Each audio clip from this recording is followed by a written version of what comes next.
Hello, everyone. Welcome to Gameoverse podcast for your February 25th, 2010. 2020. God. 2010 was a long time ago. That was last decade. That was last decade. I wish I was stuck in 2010. Better games, I guess. Speaking of someone stuck in 2010, we have Rick 23. Hey, what's up? And of course, Wasabi Ice Cream. Hello. Yes, indeed. How are you fine gentlemen this afternoon? It's morning where you're at. Yeah, it sucked for me. I spent my morning going to the DMV, get my car registered, because I was like, oh, this shit expired like in January. Isn't it fun going to the DMV? You have to sit there and they have to call your name, and it's so fucked. Yeah. So I was so ready for the whole experience to suck ass, because every experience at the DMV is just awful. I packed my Switch. I was ready to be waiting there forever. But surprisingly, they have like a self-serve kiosk. So I literally just went in, typed some stuff on a touch screen, and then I was out the door in like 10 minutes. Nice. I wish they would have touch serve stuff at the DMV where I'm at. It's a fucking nightmare. They even made it more of a nightmare. Before it was a 30-minute nightmare. Now it's an hour nightmare. It's like, fuck.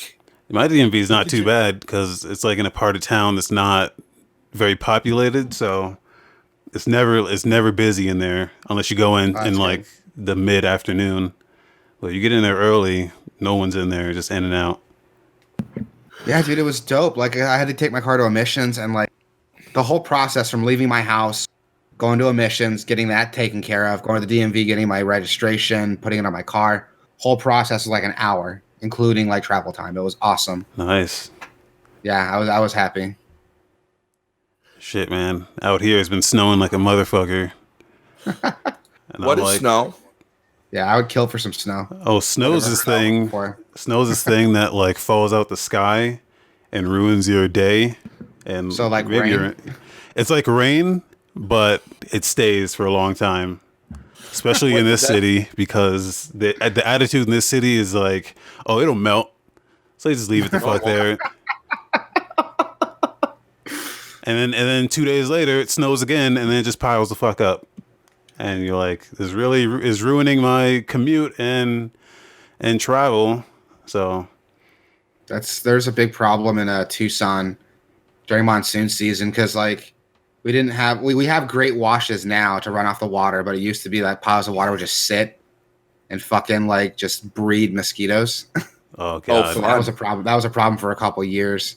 Oh, it sucked. We have a great wash system now. Whenever I have out of town friends, they see the wash. They're like, "What's up with this big hole in the ground?"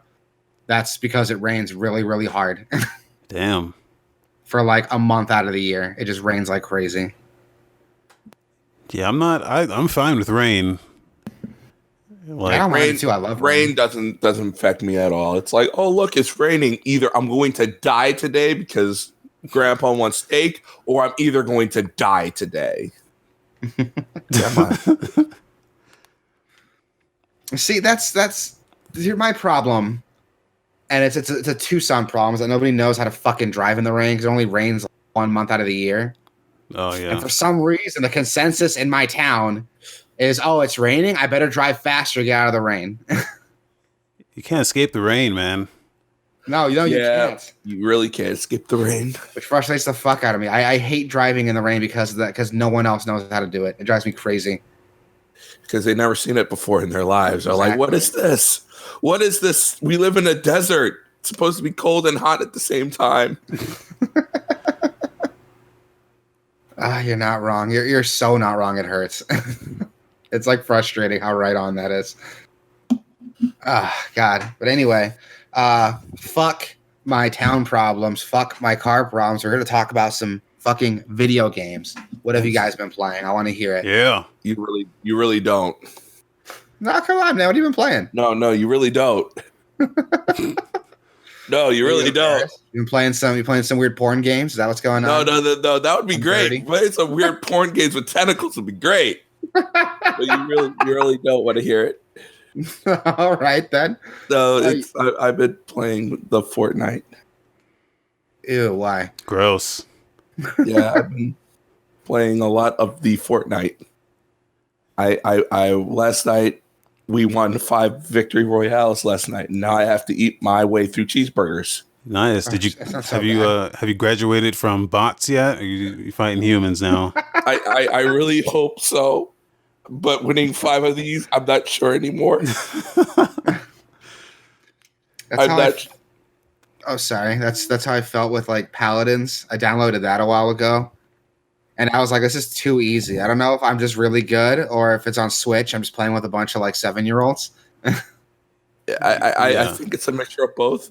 Oh yeah, Paladins was fun on Switch because it was just like no one knows what they're doing, and I have some experience with games like this, so especially on the Switch. It was shooting fish in a barrel. Exactly. Yeah. It's not even having experience with games like this. Just have you ever held a controller before? You're already way ahead of everyone else on that game. Yeah. It's embarrassing. Do you know how to stream assist? Wow, then you are far ahead. Exactly. All right, you've been playing Fortnite. What about you, Sabi? What have you been playing? I was playing a lot of Apex Legends, which is it's like Fortnite but good. How dare you? Yes, I have yet to get into Apex Legends. I want to. I just don't have the time to sit down and try it. It's good, man. It's like it's I don't know. It's a double-edged sword for me because on one hand, I like the tactics and the gunplay of it, but then there's like the abilities kind of I don't know. I'm not in love with the abilities. Like each character has their own abilities and each ability has its own strength and weakness. Yeah. Like there's no ability that's like a huge advantage. There's always a downside to it, which is pretty cool. Like there's one character that can she can make a portal to any 2 points and your whole team can go through it, but also the other team can go through it too. So that's pretty cool. Yeah, so you think you're safe, like, oh yeah, I'm gonna get my team over here, but you know, you can be followed through the portals too. So Fortnite has portals in a porta potty. Okay, then Fortnite wins then. It takes you places. I don't know where, but they have portals now in porta potties. But fantastic. So we got Fortnite, Apex Legends. If you guys listened to last week's podcast, have been playing Devil May Cry 3 because the superior version just came out on Switch last week, and it's fucking fantastic. Yes. It is so good. It is the best version of Devil May Cry 3 by far. So what are the updates? So much time into it. Like what have they changed? So the core gameplay is still the same. So if you like the game, it's still there. The original version of the game is still there. So if you don't want to play the updates, you don't have to. The big things that they changed are the style system. So the original game had a whole host of different weapons and styles you can switch from, kind of like the new games. But the gimmick with the new games that's really cool that the other original Devil May Cry 3 didn't have is you can switch between those weapons on the fly. You can switch between your weapons and styles on the fly whenever you want, do it mid-combo. Okay. You couldn't do that in the original Devil May Cry 3. You can only choose, out of like the 5 weapons in the game, you can only choose 2. You can only choose 2 guns and 1 style to go into every mission. So you're set with that. Now you can switch between anything you want, whenever you want, mid-combo, post-combo, whenever. And it's fucking phenomenal. It is the potential. Like that changes the game completely. It does. And it changes it in the best way possible. It's so fucking good. I have put so much time into it already. How are the visuals? Did they upgrade the visuals at all? So the game, the textures are a bit better. They're not as muddy as they were on the original PS2. If you played Devil May Cry 3 HD on like PS4, you would hope PS3, so. Yeah, if you played Devil May Cry 3 HD, it's the same visuals. Game runs at 60 FPS, 1080p. Nice. On Switch. Sweet. So that's good. The game plays really great. It looks really good.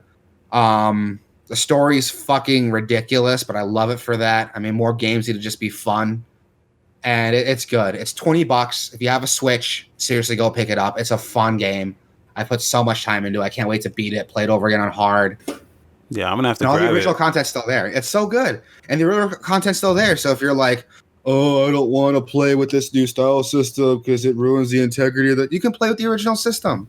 If you're a Like purist you don't have about to it, do it. Yeah, if you want to be a purist about it, you can play with the original system. I like because I never played Devil May Cry. I never played any of them actually.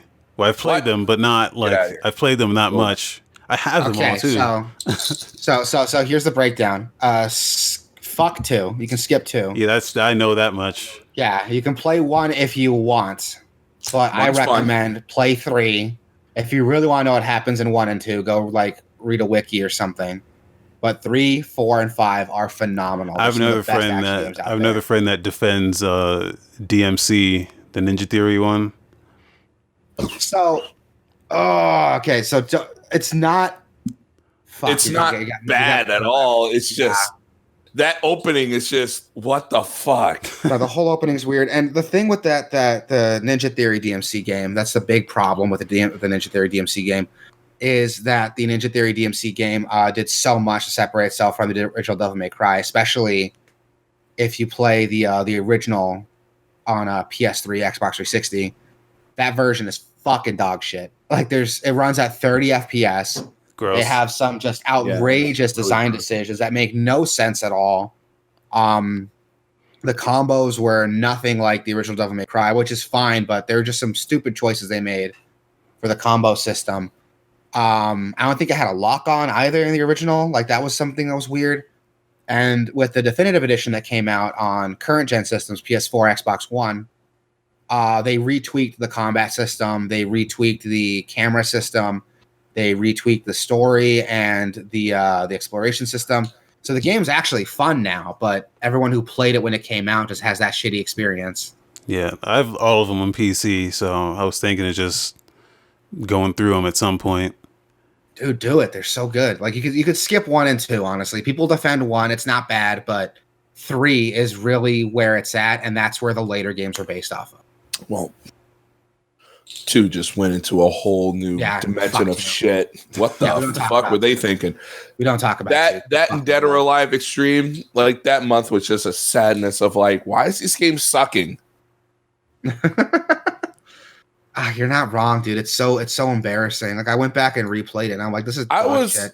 I was in high school. I'm like, I'm gonna buy Devil May Cry 2. I'm gonna buy Dead or Alive Extreme, and then I look at these reviews. They're like, oh, I guess not. No, it's dog shit. It's so bad. Like personal note, but I'm surprised we got a DMC 3 with how bad DMC 2 was. I really think that. Like if Capcom had been like, all right, pull the plug, fuck Devil May Cry after Devil May Cry 2, I would not have been surprised. It was so bad. Well, but that's what I've been playing. Seriously, you got $20, go out, buy DMC 3. And the best part is if you pre-ordered it like I did, you can get Devil May Cry 1 and 2 half off. Don't know why you'd willingly buy 2, but it's there if you're curious. I don't know why they would port even 2. They should just buried it in the sand where it belongs. But I know, whatever. It's awful. Capcom's been on a kick of we're just gonna report everything in our old library, and I go, okay, cool. You go on your nostalgia trip or whatever. I mean, I'm fine with it, man. Like if they do more like tweaks like that, like what they did with Devil May Cry, I'd be fine if they like ported more of their games over to Switch. Capcom loves the Switch, and I don't mind it. Like I love Capcom, so whatever they want to give me, do it.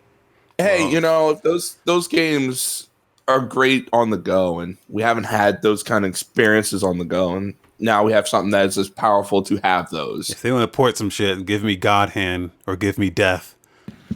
Dude, I would. They're not going to give me God Hand. Has been on my list for so long. Like every review I've read describes the game like for me. I feel like Capcom did that game for me. They will get a snow buggy and they'll come over and they'll tie you to the bed. As long as I get God Hand, I'm cool with it. Yeah, exactly. Yeah, but it won't be fun. They'll whip you with a Capcom belt. I mean, if I could play God Hand after. I've done more for less, man. Yeah, for real. I mean, they should give us God Hand, but they won't. It just seems like they just like forgot about that game, man. Like he would be like the perfect Marvel vs. Capcom character. Like if they added him to like the next Marvel game, I'd be fucking creaming buckets. Well, the problem is that God Hand, as fun as it, not because everyone that played it fucking sucked. Oh yeah, they did. Yeah, I mean it was a bad game, but yeah. Well, I mean it's like a meme now, isn't it? Because IGN gave 2 out of 5 or something, like a 1 out of 5. Really? Yeah. I thought it was 6 or something, but they gave it a low number. It's a bad game, but like it's super funny and it takes itself like it doesn't take itself seriously at all. Like I wish more games would just cheese around a bit instead of being so serious, but and that's the meme, like because God Hand was reviewed so poorly. There's like a meme that like 3. It was rated like a 3. Oh my god. It's like they think it's an awful game. I don't know about that, man. I think God Hand's not a 3. They're a 3. Yeah, they're a 3. Fuck yeah. Yeah, you can't spell ignorant without IGN. So there you go. Even back then in the PS2 heyday, when people liked video games and actually comment on video games, they were still shitheads.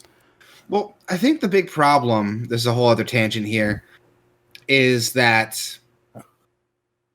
video games are such a subjective like art form. I know I sound pretentious saying this, but hear me out. I know. To really enjoy a game, there has to be some level of competence in the game to enjoy it. You know what I mean? Like Devil May Cry 3, for example. The core of Devil May Cry 3 is like challenging yourself, trying to get higher scores. So someone who's probably not good at action games might not think Devil May Cry 3 is as fun, versus someone like me who loves character action games, who wants to get those high scores, who wants to get those perfect runs. You know, someone like me might look at it differently. That's why it's so tricky to review games.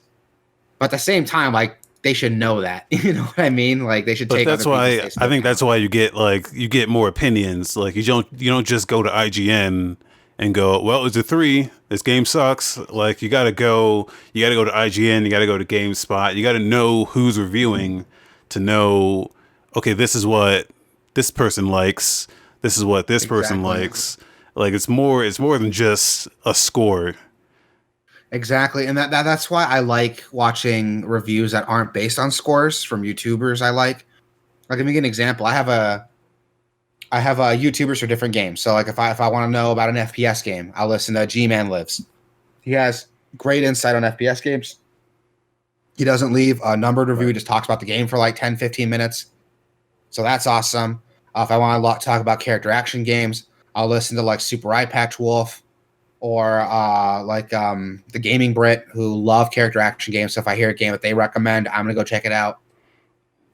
Here's a good point. Survival horror games. Here's a good point that New Jiraiya in the chat said, why are you going to reviews? All you got to do is go on Twitch and watch some gameplay, which he's not wrong.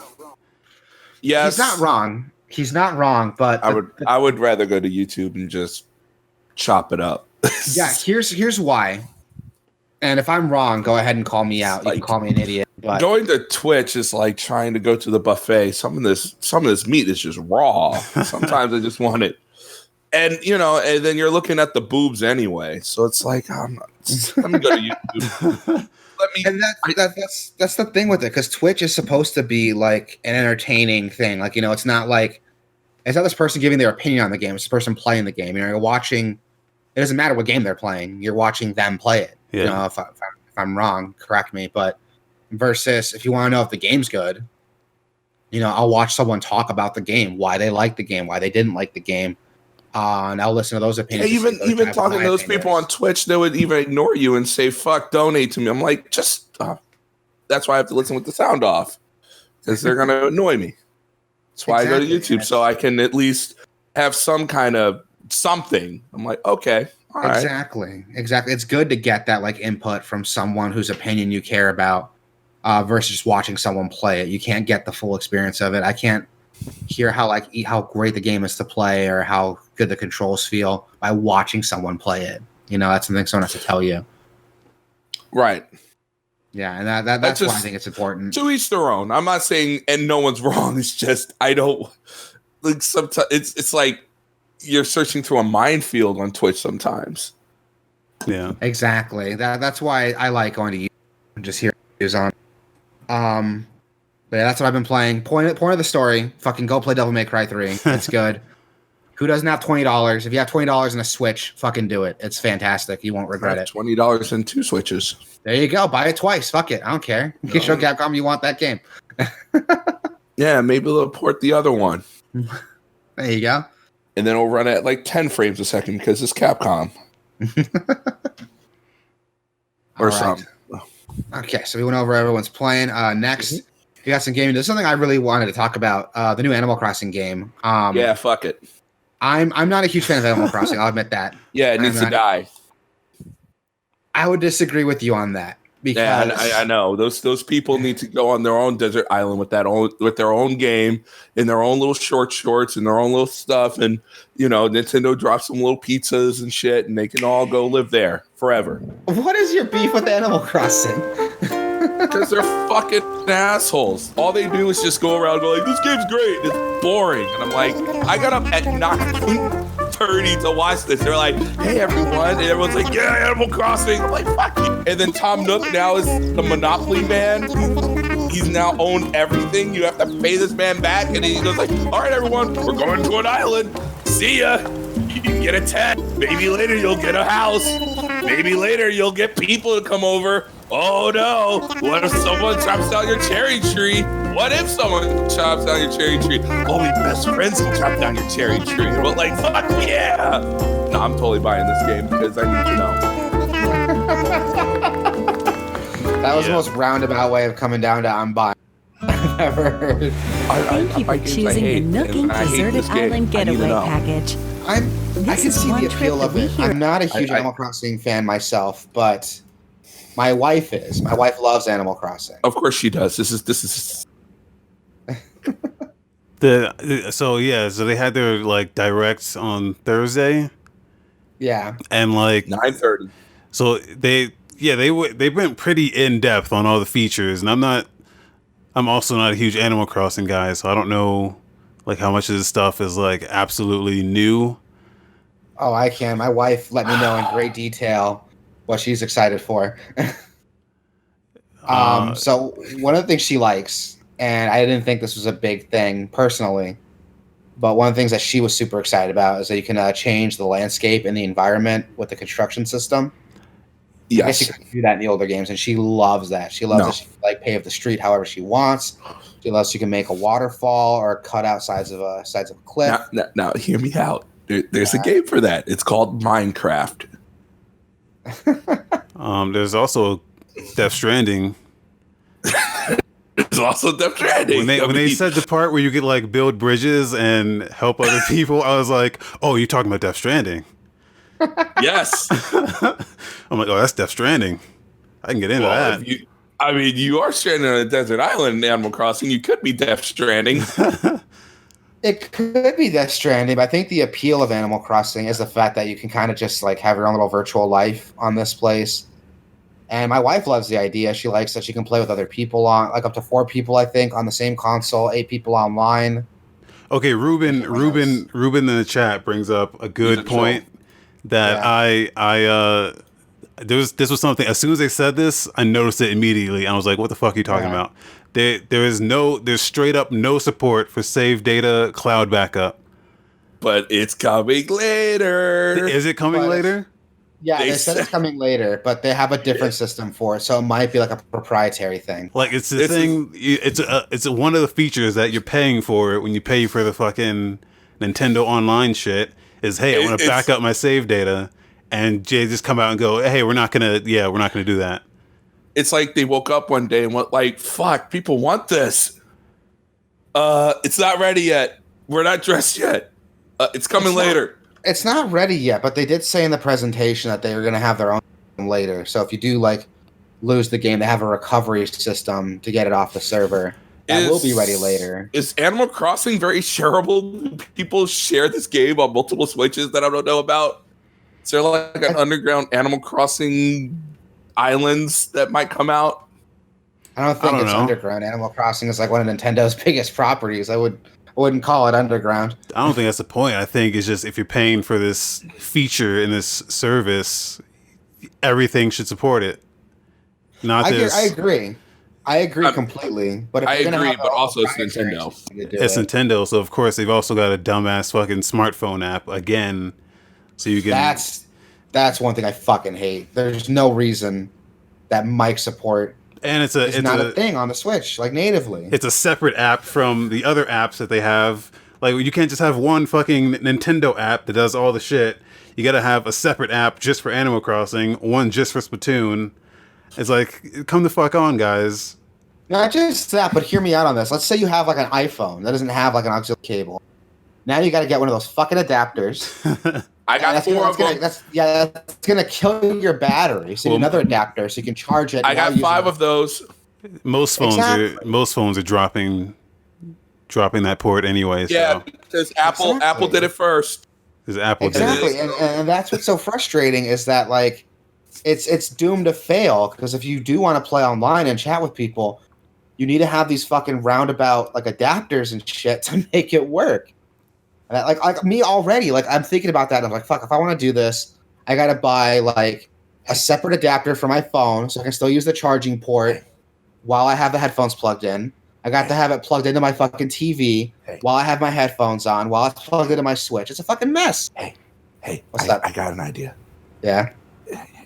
Let's fuck all of that and just use Discord instead. Yes, I agree. Fuck all that noise. Let's use Discord instead. I don't understand why they can't put the shit in the game.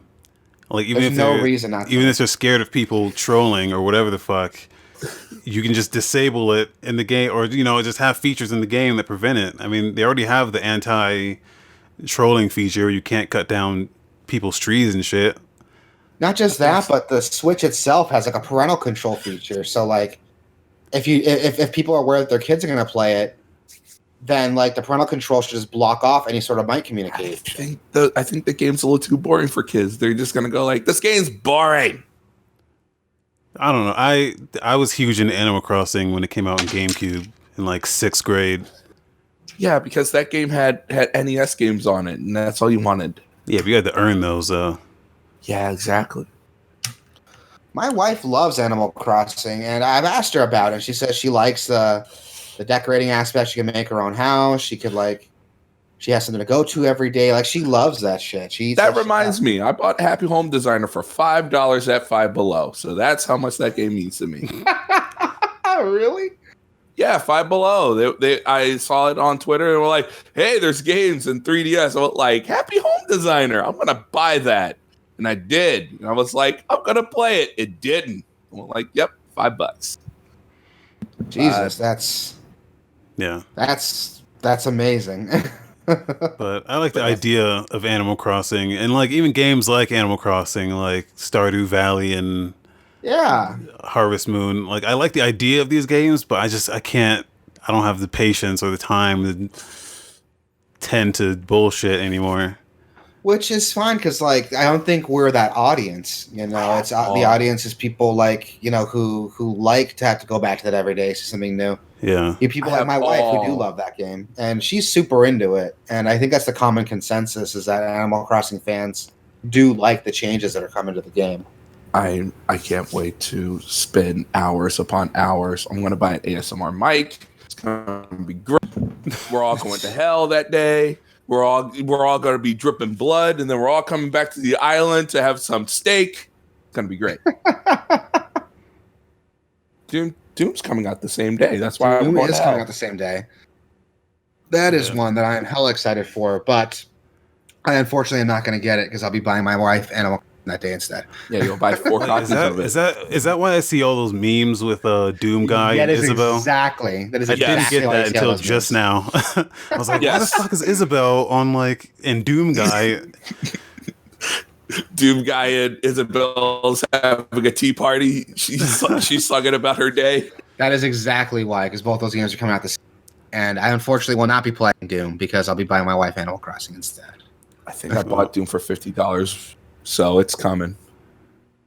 I'm excited for it though. That's another one I'm super stoked for. Yeah, I'll probably pick that up later though. Doom. Okay, really quick talk. Doom 2016. was my fucking game of the year of 2016. It was shockingly fucking amazing. It had no right to be that good, and it was that good. Exactly. I pre-ordered Doom over Uncharted 4, and I'm glad I did. Smart choice. I am glad I did. It was phenomenal. And everyone I talked to is like, but Uncharted 4 is such a good story. Fuck that. No, Uncharted 4 is Uncharted 4 at the end of the day. Yeah, like all it has going for it, in my opinion, anymore is a story. Which is fine. That's if you want to pay $60. The game was like 30 hours long. It's like too fucking long. And you're doing the same shit over and over. Like how many times you slide in that game is like ridiculous.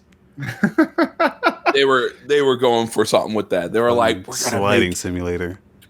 Let me give you an example. Like I bought Uncharted 4 later for like $20, and I think it was worth it for me. I played through Uncharted 4 once. When I was done with the story, I never touched it again. I have bought and played through Doom so many times, it's ridiculous. I've bought Doom 2016 on my PC and on my my PS4. I've played through it at least 4 or 5 times. I love that game, and I'm so excited for Doom Eternal. I do like Doom, but I only did play through both of those games once. But with Uncharted, it was more like, okay, I gotta finish this. It was more like begrudgingly playing it. Whereas Doom, I enjoyed it. Same. I love Doom, and I'm excited to see what Doom Eternal does. While we're talking about PC games, Witcher 3, I'm seeing this here. Is this right? It's getting an update, so it supports cross-save with Switch and PC? Yes. Mm-hmm. So that is phenomenal. That makes me so happy. I don't know of any other games that did this, but... Yeah, there's one other game. Is there? Yeah, Nintendo made Even. They made a commercial out of it. Eternal? So it's like, what is it? It's like a Diablo thing, but there's one other game that does cross saves with Switch, and it's a commercial, and they go like, "Hey, we're going out," and he's at the airport, and he syncs it up somewhere, and he brings the Switch. They're like, "You can cross play with Switch." So like, one game, now 2 games. Oh, I think fucking what was that game? Oh God, the go-karts and the soccer balls. What is it called? You know what I'm talking about? Boys in the Hood. Shut the fuck up. No, it came out like PlayStation Plus like years ago. Rocket League. Rocket League. That's cross-play and cross-save compatible. Okay. Which drives me nuts because like more games should be doing that because I'm a huge Diablo fan. I've put so many hours into Diablo 3, and I found out none of the console games support cross-save compatibility. Yeah. So if I wanted to play Diablo 3 on my Switch, I got to start all over again. I'm not about that. I'm not about to do that. I would assume it's because like CD Projekt Red has built their engine from the ground up, and they've kind of just had that support in there. But even then, like it doesn't sound like you can transfer it between the other consoles. It sounds like it's just Switch. So, which I'm fine with because like Switch and PC. I'm fine with because hear me out. If you're gonna, why would you want to transfer it to like your PS4 or your Xbox One? If you're gonna be sitting on your couch playing it, you can be sitting at your chair playing on your computer. You know what I mean? Yeah. I got a question. Like with The Witcher, there's a need there. That need for portability. I got a question. Why The Witcher has been out for a while? Why would anyone do this? Why not? Fuck it. I mean, it's new to the Switch. I mean, would you just port over your PC save? I'm like, man, I'm gonna pick up The Witcher and just keep going. I might, dude. I'm an adult. I got busy. I got adult shit to do. It'd be great if I can it'd be great if I can take my Nintendo console with me when I wait in line at the doctor's office or something. Yeah, at the DMV where it sucks. Or the DMV where it sucks, exactly. But they also added touch controls for the menus and the... Oh, yay, touch controls. I'm so excited. Hey, touch controls, like, one of the things I liked about the PS4 version was, like, they actually utilized the touchpad in that game. So, like, you can swipe up to get to, like, the inventory. You can swipe down to get to the map. Like, touch controls would actually be useful. Just as, like, shortcuts. Exactly, and I would love that. And with the game, I'm probably gonna end up buying. now that I know it's cross save with PC. I'm probably gonna end up double dipping for that game because I love Witcher 3. I could care less for it. I'm not even upset. I feel bad for you. You can't enjoy this game. I tried. You're like a three-legged puppy. I feel so tried. bad. I want to help you. It's like finding this really hot lady, and then she's like, "Why are you not?" And it's like, "No, I can't. Yeah, I wish I liked Witcher 3 more. It's just it's a lot. I love it. Also, to be fair, I did play it on a PS4 before the Pro systems, before all that stuff. So that thing ran like the worst chunky monkey ever. So that could be it. I played it on PS4 originally, and I picked it up on the first like current generation game I bought when I built my PC, and I played a lot more on that than I did on PlayStation. I mean, obviously, CG Projekt Red games are supposed to be played on PC, so I'm like, well, now that I got this thing, I can actually play Witcher in its quality that needs to be. Talking about CD Projekt Red and Witcher, I didn't add this to the notes, but they came out and announced, and I predicted this a while ago. I predicted this. They announced that the Xbox One version of Cyberpunk is going to come with the Xbox One X. Yeah, I heard about Series that. X Xbox version. Series X version. Yeah, for free upgrade. Which that's phenomenal. Like just when I thought I couldn't love CD Projekt Red some more. Like when they say shit like that, it's just get that dick in my mouth. I love it.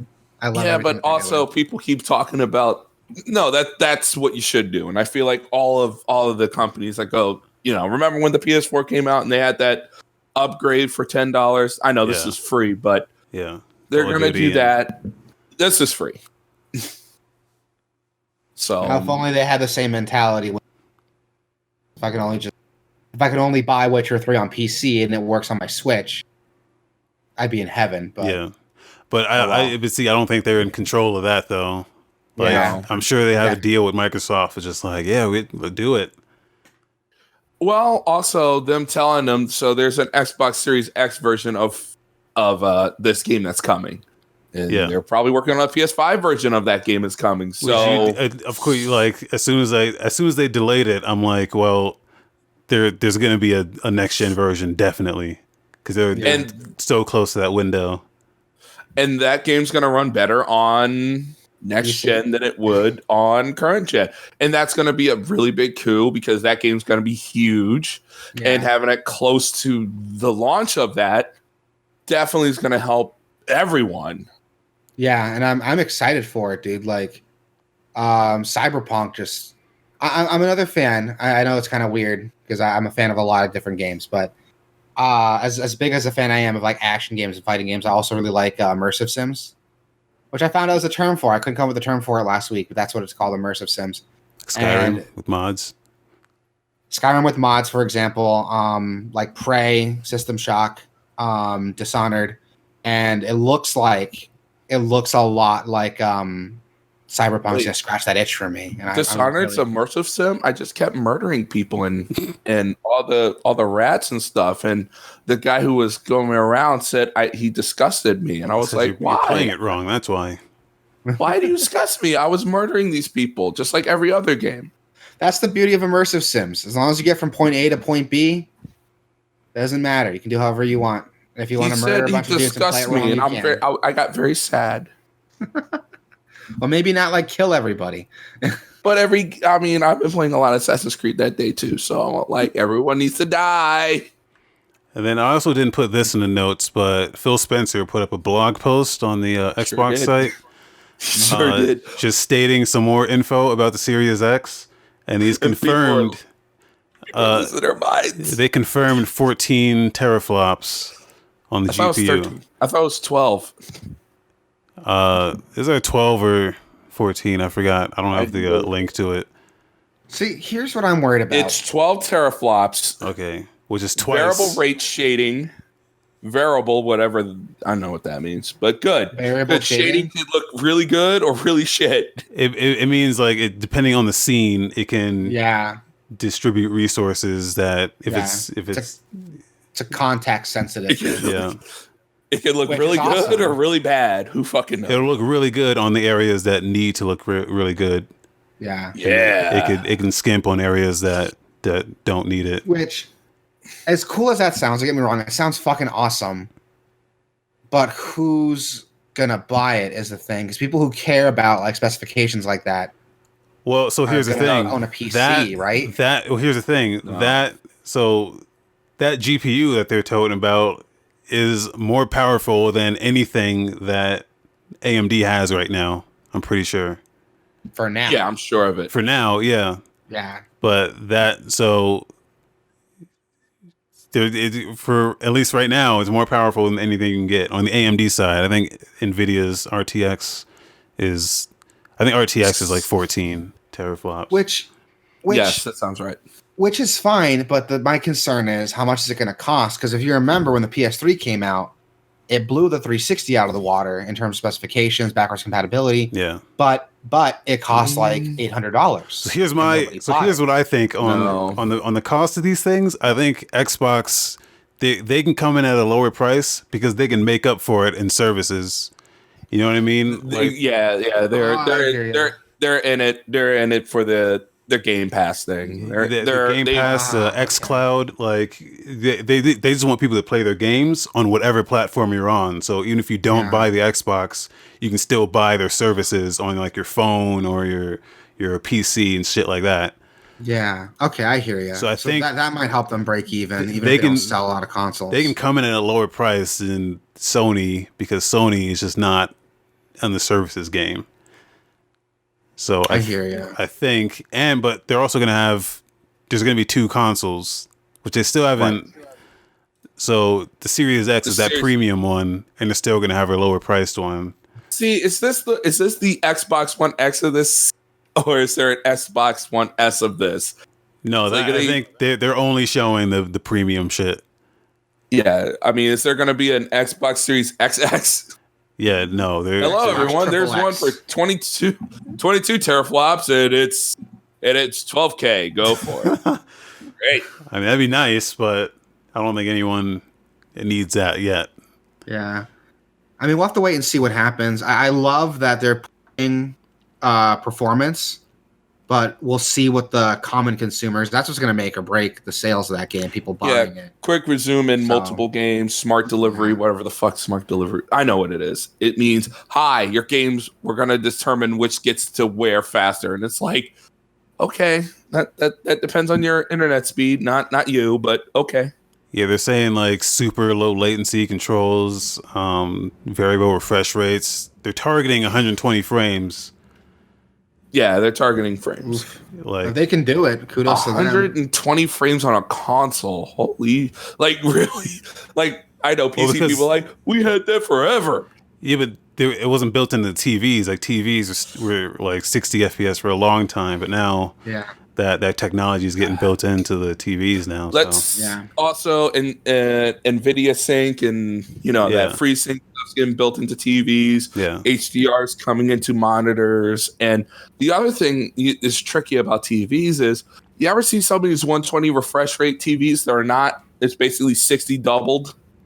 Yeah, I've seen those. Those are weird. They do that soap opera. They fake it by adding frames into, or they'll see the next frame and then kind of transpose what they think the in between frame would look like. But it's not 120. It's 60. It's 120, but it's fake 120 because they're inventing a frame in between each frame. It's not native. It's not a native frame, which gets you a similar effect, but that's where that soap opera effect comes from that pissed a lot of people off when 120 hertz came out really early. It's not a problem anymore, but it was a problem then, and it'll be cool to see what happens with these consoles. Anytime there's a new console announced, I love competition because that just means it's better for us. We get more opportunities and better products. So I can't wait to see what PlayStation responds with. And they will. They're just biding their time. Like everyone wants to go like, oh, PlayStation. I'm like, They only announced variable shades, everyone. Everything will come together in November. Don't worry. They announced backwards compatibility too, right? Or am I making that up? Well, yes. It will be backwards with 360 and Xbox One and everything. Xbox. Everything. Yeah. I mean, that's good. That's what you're supposed to do. Yeah. If it didn't, I mean, I think some people go like, wait a minute. I mean, at least Game Pass, at least you'll have games for Game Pass. Keep going. That's true. Which I still have to get into. Just I with my gaming PC, I should be getting Game Pass. It's only like what, $5 a month? It's $5 on PC unless you get the Ultimate like I did. It's like $15. The first month is $1, so. Oh, you really? $1? Yeah. Okay, I might look into that. I think that's for the Ultimate one too, like for the super duper. But if you only have it on PC, then I'll definitely look into it then. I don't have time to play these games anymore, but it'll be cool to just have it when I do. I got the Ultimate one, and what does that get you? It gets you live. It gets you PC and Xbox. If you don't have an Xbox, then it's like this is pointless. Yeah, it's pointless if you don't have an Xbox. This is why I'm glad they just have a PC one. Yeah, the PC one's $5 and gets you. Okay. You can play Gears, you can play your stuff, and I'm like, okay, that's not bad. Okay, I might look into that then. Sounds dope. Yeah, they just added. They just added games, right? They added that rat game that I need to play, Innocence: A Plague's Tale. See, that's one that's. I know a couple friends of mine really liked it, but every review I've read is like the story's fantastic. It's such a good story. It's good. I'm kind of done with like stories and games. Like I could see the appeal of it, but I don't have time to like enjoy a story. I know that sounds like conceited, but I play games because they're fun, and if the story's fun, that's fine. But now this is why the gameplay has to be. This is why you need Animal Crossing in your life. You have too much on. You have too much. You need to go to the deserted island. Go get your flippy floppies and your short shorts. You and your wife, deserted island. Don't make any mistakes. I'd take that. I need a vacation. Yeah, and it's only $60. But yeah, Plague Tale is supposed to be coming to it. God, what else? Fucking, you know what came out? You know what Yakuza came out? Zero's coming to it, which is crazy. Yeah, Yakuza Zero. Those games coming out on Xbox make me cringe. It's like, why are you making these deals, Microsoft? People hate you. I mean, they're slowly but surely like. Also, like I almost bought an Xbox. Ability. Also, Kingdom Hearts 3 just came out today on it, and it's like, do I want to play a lesser version of this? Hey, games plays best on Xbox One. No, it really doesn't. Unless you got an Xbox One X. Like, no, it really doesn't. Yeah, if we're talking like pure performance, the PS4 outdoes the Xbox One by like a little bit, but the One X is definitely more powerful, but it's also more expensive, and with the new Xbox Series X coming out in the future, there's no reason to buy a One X right now. It'd be kind of silly to buy an Xbox One X right now, to be honest. It would be really silly at that price. But they're unless someone. Oh, I was gonna. They're adding new games to the Game Pass for PC. Yeah, they are. Which all they say is coming soon. They don't have a date on them, which is weird. That sucks. But there's dates on it, but normally they don't want to say it right there. Like the 2 Point Hospital one came out today, and Kingdom Hearts came out today. Mm-hmm. Okay. Well, that's not on. No. Kingdom Hearts is on Game Pass. Well, this is Game Pass for PC. Yeah. I don't think Kingdom Hearts is on PC. If it was, I'd beat my dick hard to that. So that would be weird. It's so weird to me that it's not, though. Like, they already took the effort of porting it to Xbox, and they have the remaster collection coming out. Which no one will play, but whatever. Win for you weirdos out there that have Xbox. I know two people that only play Xbox, and this Kingdom Hearts Collection is for those losers. You know who you are. You know who you are. But there's more of these people. That's why Nier Automata got ported to the Xbox, because some people don't want to play on PC. Fuck you. Go away. Go away. To be fair, the PC port for Automata was fucking garbage. Yeah. What? I still fixed it. I still don't even think they fixed it. Yeah, it ran like dog shit. Well, there's mods you can get to fix it. The community shouldn't have to fix the game. Yeah. It's the same guy. It's the same guy that made the Dark Souls fix. Great. Sounds great. Goes around. Actually, I think he started his own studio, and they're just like porting games for people now. Good. Which is actually really cool. Yeah. It is really cool. Good job, dude. Side note, though, we're talking about Kingdom Hearts 3. It seems so backwards to me that they released Kingdom Hearts 3 on Xbox One first before releasing the remasters for the first, like, fucking 6 games. It doesn't make any sense. Do they ever make sense? Guess not. It's just... Imagine pick up an Xbox and you're like, oh, Kingdom Hearts 3, and you pick it up and you're just bombarded with just nonsense. You're bombarded with bullshit. You're like, what is this game? Yeah, Sabi and I had this conversation last week that the Kingdom Hearts story, the lore, is fucking ridiculous. Oh, man, you have to buy all those games. You have to, if you want to understand that, it's like 200 hours of bullshit. You don't even understand it after, like, even if you played every one of those games, you still don't understand it. Exactly. I played through all of them. And when I got to Kingdom Hearts 3D, it was like, oh, time travel's a thing. I was like, but here's the thing. It's even worse because you have to play the PSP game, which has the most story in it, and who has a PSP, and you have to go buy the remastered version on PS3. And then I hate to admit it, I bought Kingdom Hearts, those collections, twice. I bought it, that 2 point whatever thing on PS3 when it came out. I bought that 1 point whatever. And then they had like the Ultimate Super Collection that came out. It's like, I'm buying the Super Ultimate Collection. I bought every single collection too, and I'm ashamed of it. I bought Kingdom Hearts HD 1.5 on PS3, then 2.5. Then I bought 1.5 plus 2.5 on PS4, and then I bought 2.8 on PS4. And if that sounds stupid and made up, I'm sorry, it's not. That's a thing that happened. That's a thing I bought, and I'm fucking embarrassed by it. And then you bought Kingdom Hearts 2.9, and then it turned into Kingdom Hearts 3. Yay! I love that they did that, by the way. Kingdom Hearts 2.9. It boots up with Kingdom Hearts 2.9 to fuck with. Like, that's a thing that they did, and I love it. 2.9, you fucking assholes. Exactly. Like, they know how dumb the games are getting. And I'm happy. I'm happy they're over. Well, maybe not. We'll see. It's never over. Disney wants their cash.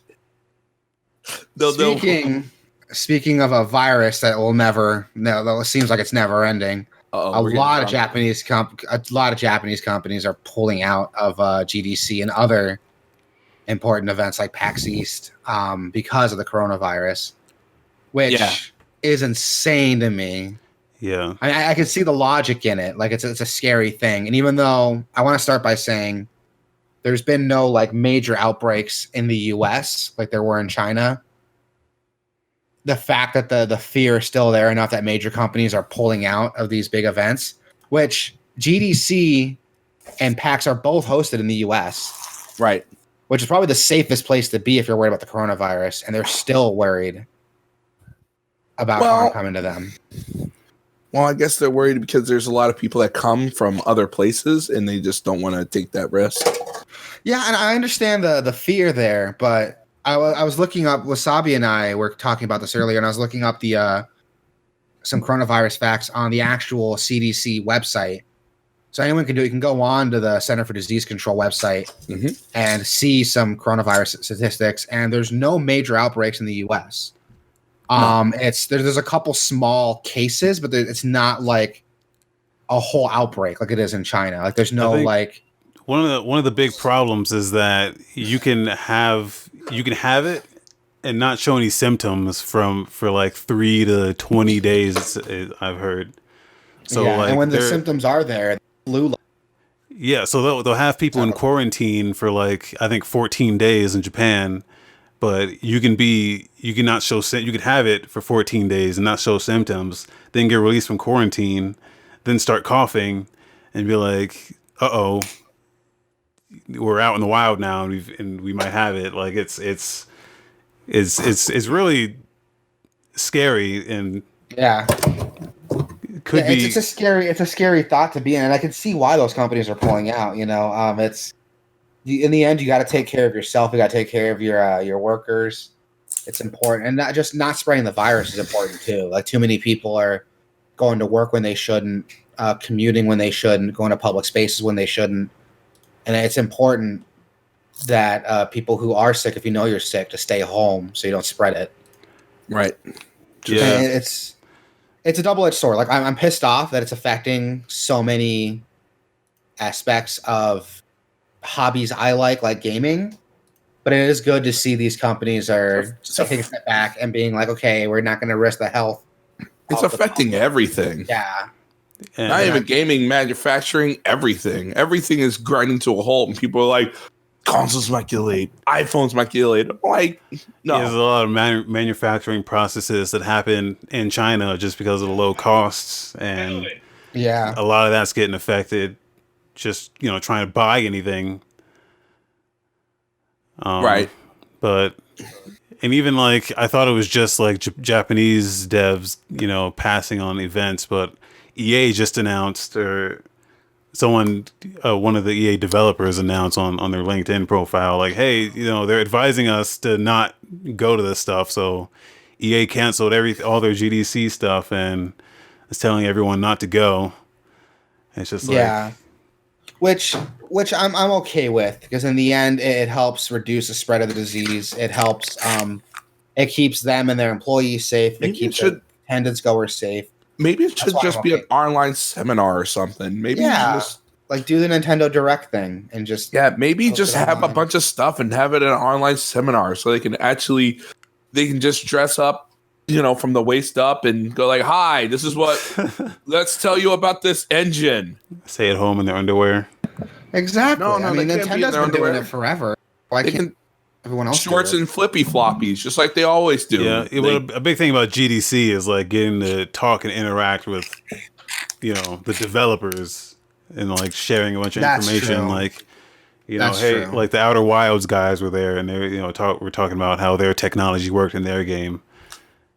Right, that's true. So that's an aspect we're going to lose out on. Like Kojima Productions was supposed to go, and I'm sure they're going to have a huge discussion on their Death Stranding stuff, but they announced that they're dropping out as well. Which is a huge bummer, because like I was really curious about the Death Stranding engine, because I knew it was based on a Guerrilla Games engine, right? They developed for Horizon Zero Dawn.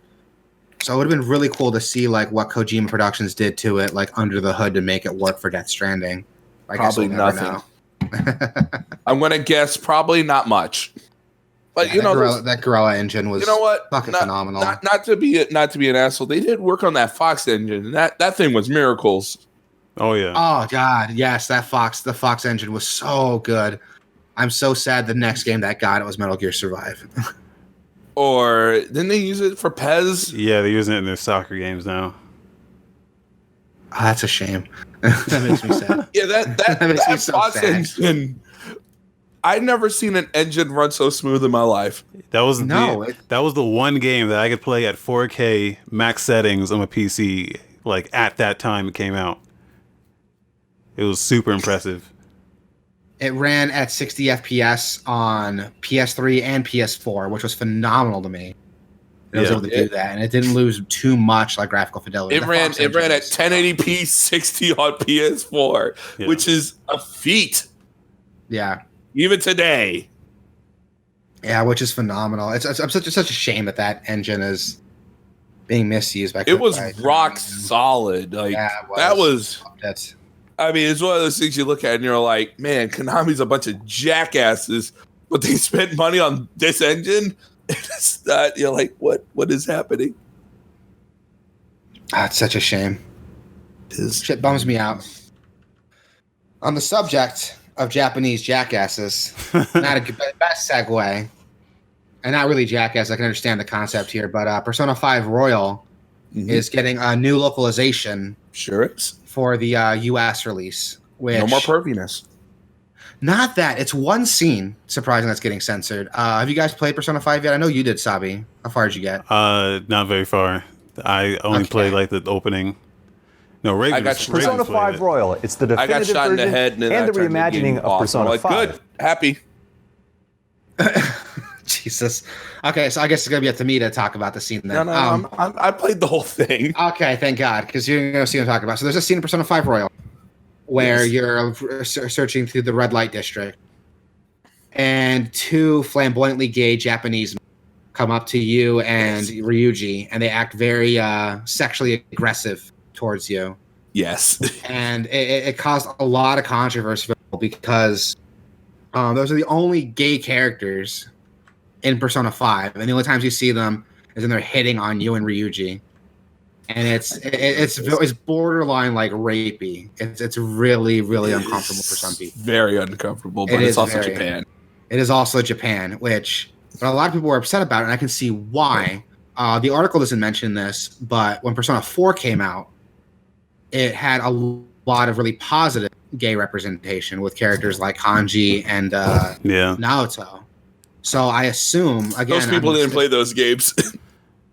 A lot of people did, surprisingly. Like, a lot of people played Persona 4. I know Persona 4 was like a lot of people's first one. A lot more people played Persona 5, but it's like these concepts. They're like, hey, look, this game had more gay representation.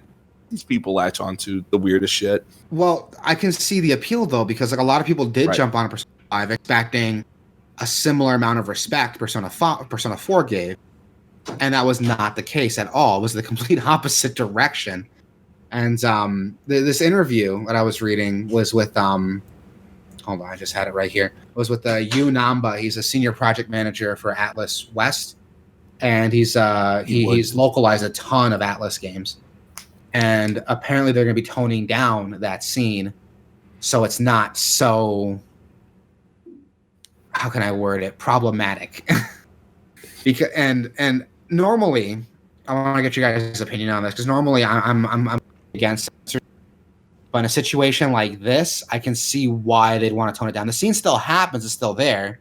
I assume the character's going to react the same way, but the guys won't be so rapey in the whole aspect. Yeah. Well, it's one of those things you look at and you go, these guys were drunk, and drunk people say stupid shit. This is reality, but in games they probably don't want because the game now is more mainstream than Persona 4. Yeah, so they want more.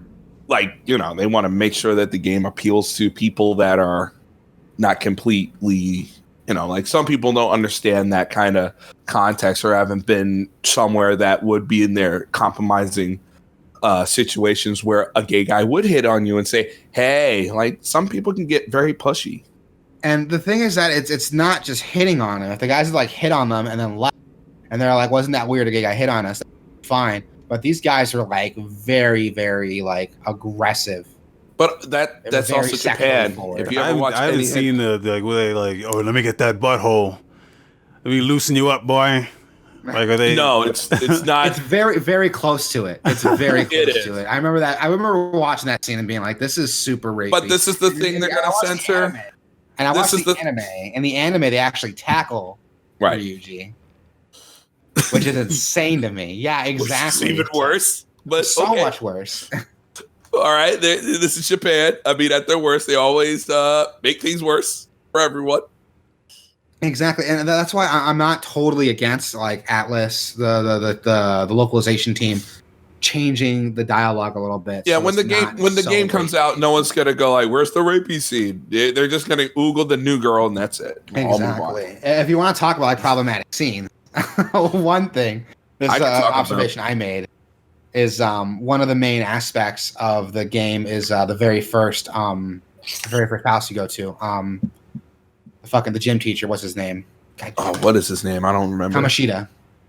Oh, the gym teacher, right. Kamoshida. He's a fucking rapist in the game. They're not right to say it, but that dude fucked children in that game. He fucked children, and one of them tried to kill himself. Yeah, she did the carry. She did the carry 2 thing of jumping off the roof, but she didn't die. Exactly. It's super. She didn't super fall depressing. into a car or anything, And one of your party members, Anne, the blonde girl, she was like a victim of his abuses and his advances forever. And, so it's really powerful scene when like you're in the palace, You're fighting him, you beat him, he comes out, confesses what he's done, how awful he's been. And then not even like the next scene, you're trying to get Anne, this victim of sexual abuse, to strip naked for a picture.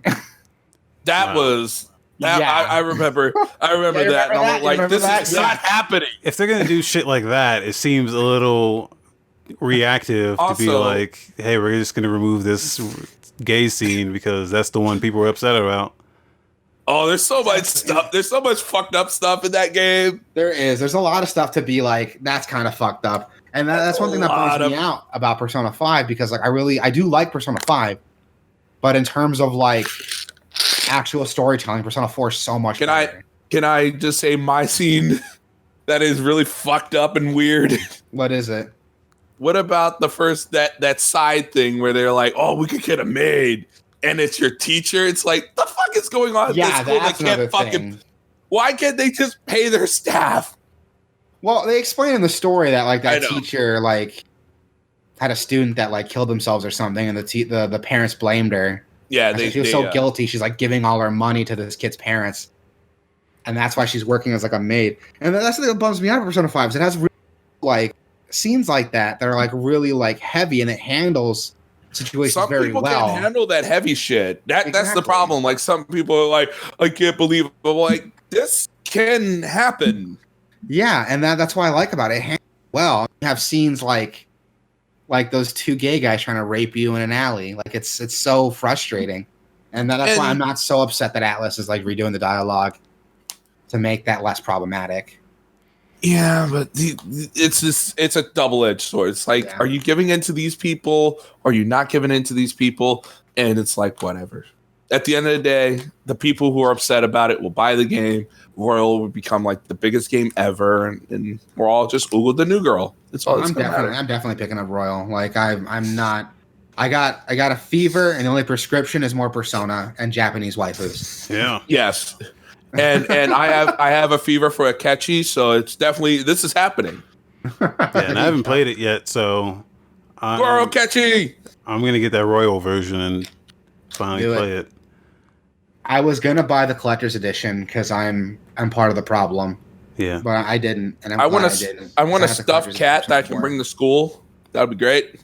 The Persona 4, original Persona 4, Take Your Heart edition has a stuffed cat. I have it. It's pretty awesome. But can it go to school with you? And actually, that special edition comes with a bag that looks like the high school backpack the characters carry, and you can put the cat in it just like in the game. It's pretty cool. Yo, that's dope. It's fucking dope. Yeah, I love it. I opened it, looked at the art book, and I was like, "This is cool," and I just put it back and haven't opened it since. Also, I did not know that if you're a convicted felon in Japan, you can just go to Hawaii. You can just leave the country. Wait, what? What are you talking about? Remember, Ren left the country because he just felt like, all right, you can go to Hawaii. They went to Hawaii for. Oh, you're right. Yeah, they just let him leave the country after they just finished interrogating him. It's like you can just leave the country. It's like, yeah, wow. They just let him do that. I totally forgot about it. And he just literally, he's like, he's just smoking. He's like, yeah, I signed off that you can leave the country. I'm like, Japan? What? That game's so good. I still love that. What if he doesn't come back?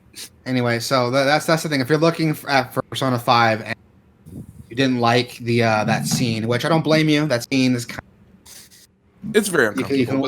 It's very uncomfortable. You can look forward to it not being there. It's still there, but it's altered. Or what about your teacher giving you a back rub? What the fuck's that about? That's something that and she even when the maid stuff's over, she's still wearing the maid outfit too. She's like, I'm here for the back rub. Like, I didn't go down that romance option. Why? Girls my own age. So why does it sound like there's a lot of problematic scenes in the game, but only one of them is the one people care about?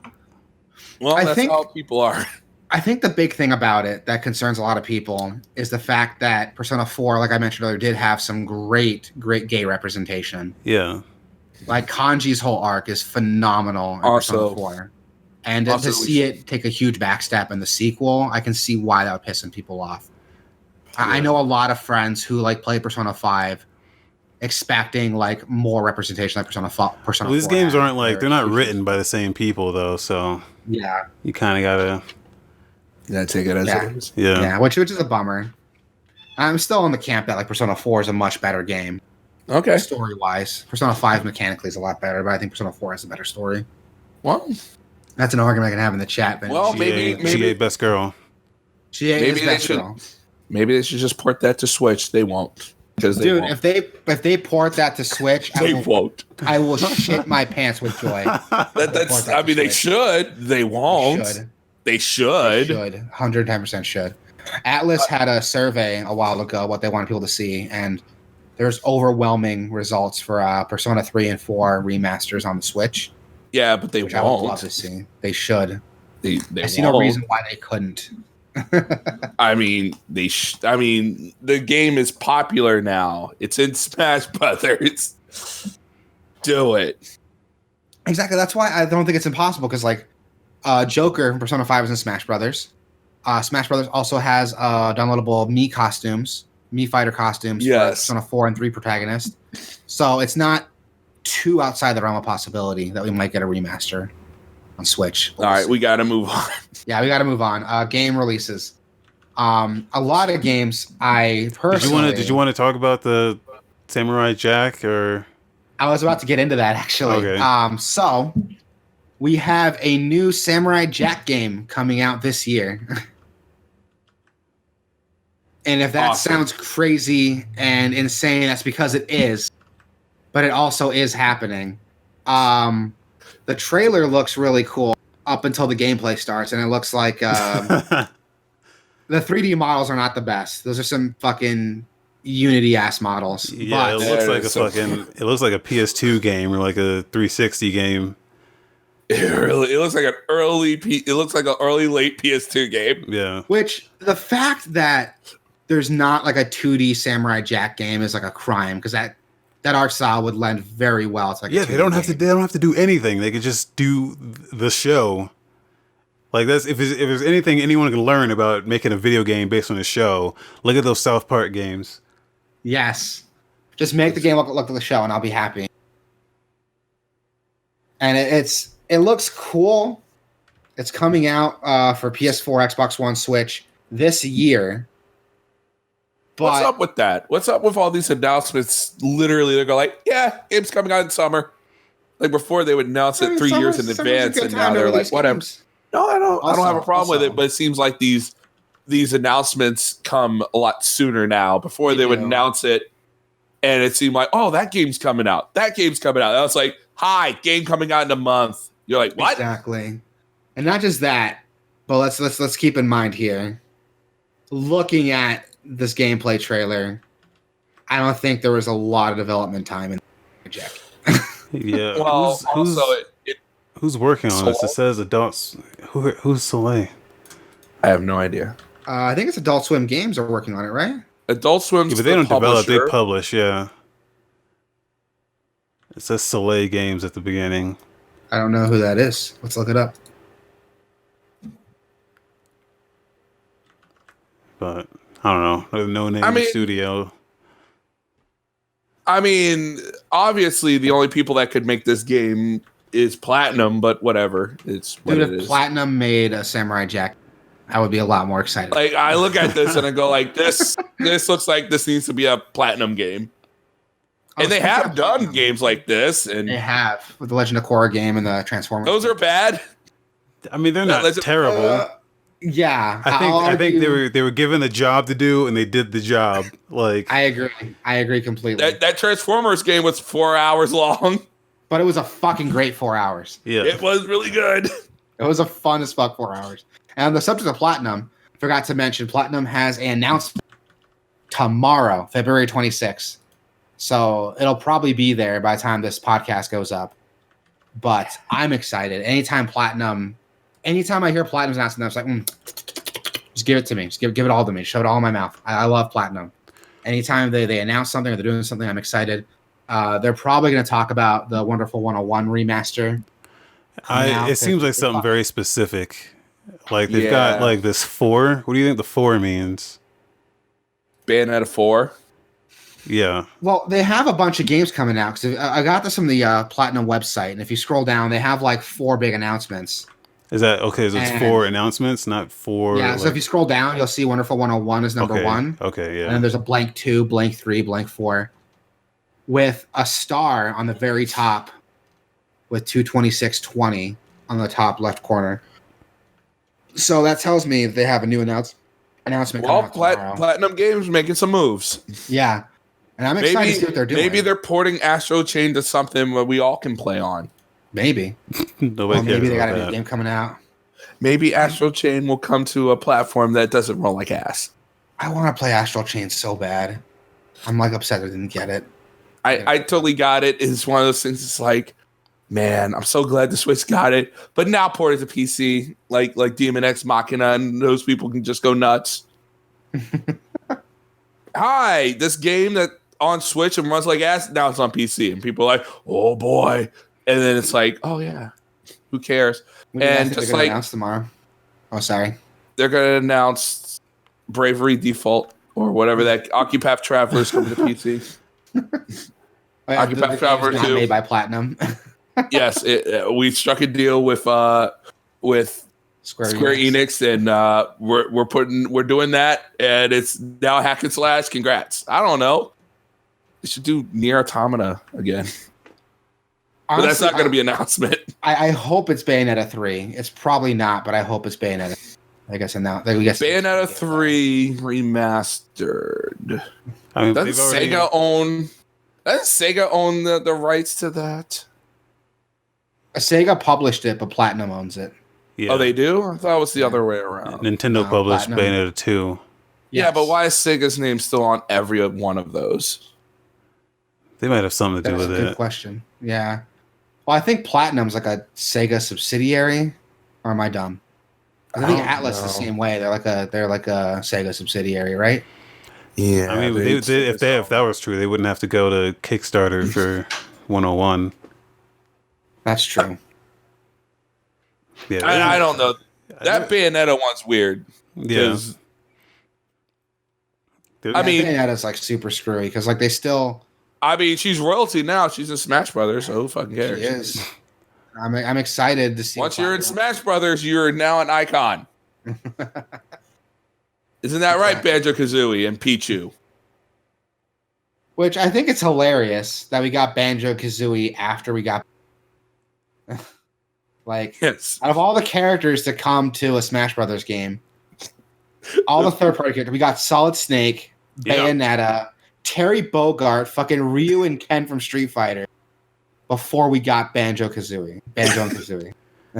It's only a matter of time before that game turns into Mugen. We get like Ronald McDonald and Barney the Dinosaur. Real talk, dude, I'd be into it. I'd be into it, man. Like Barney loves Smash Brothers. We got some Barney smashes in. But yeah, Platinum's got a new announcement tomorrow. I'm excited. I'm definitely going to tune in tomorrow. Yeah. Give me your some gerbs. Like anytime Platinum does something, dude. Anytime Platinum makes, I want to see what moves they're making. Oh, they're making moves. They're publishing games. They just seem like they just make games for the sake of making games. Like they're in it for the fun factor, not for the glory of like, oh, look at this story we got, or like they're not in it for the art. They're in it for the fucking I just make a good ass video game, which is fine, man. Like is that not the factor we rate games on about how much fun they are? That's usually my factor, but I don't mind a little like a good story goes a long way. Oh, I agree, and it's still fun though to see Platinum do something. I'm just gonna say this: a good story goes a long way. That game is called Death Stranding. Oh my god! Yeah, and then you get like Death Stranding. But the parts of that game that I enjoyed the most was not the story. It was the just fucking building shit and like helping people, like getting thumbs up and shit. Yeah, we had this conversation last week. Yeah. All right, then we're not going to litigate it. Let's get to some new releases. Games we can sink your teeth in now. Which there's a couple coming out. Dota Underlords is coming to PC, Mac, and mobile, which is cool. I'm not a huge Dota player myself. No one is. That's the that's the auto chess Dota. Yeah. Auto chess. Which people love fucking. Which, I mean, if that's your thing, that's cool. We got a Dragon Quest mobile. Quest of Stars is coming out February 25th, along with Dota Underlords.